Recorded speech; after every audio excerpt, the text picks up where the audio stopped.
മദീനയിലെ മസ്ജിദ് ഖുബ, മീഖാത്ത് പരിസരങ്ങളിലെ പാർക്കിംഗുകൾക്ക് ഫീസ് ഈടാക്കും. ജനുവരി 20 മുതൽ സംവിധാനം പ്രാബല്യത്തിൽ വരും. ചെറുവാഹനങ്ങൾക്ക് മണിക്കൂറിന് 2 റിയാലും ബസ്സുകൾക്ക് 10 റിയാലുമാണ് നിരക്ക്.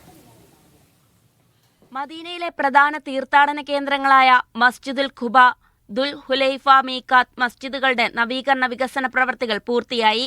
ഇതിന്റെ ഭാഗമായി ജനുവരി 20 മുതൽ ഇവിടെ പാർക്കിങ്ങിന് ഫീസ് ഈടാക്കുമെന്ന് ഇസ്ലാമിക മന്ത്രാലയം വ്യക്തമാക്കി.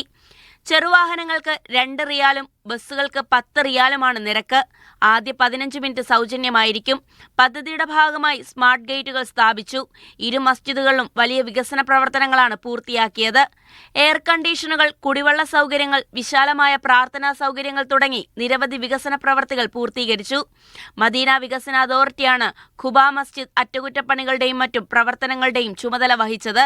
മസ്ജിദ് നബവി കഴിഞ്ഞാൽ മദീനയിലെ ഏറ്റവും വലിയ പള്ളിയാണ് ഖുബ. ഇവിടേക്കും ആയിരങ്ങൾ ദിവസവും സന്ദർശനത്തിനെത്താറുണ്ട്. Media 1, Jeddah.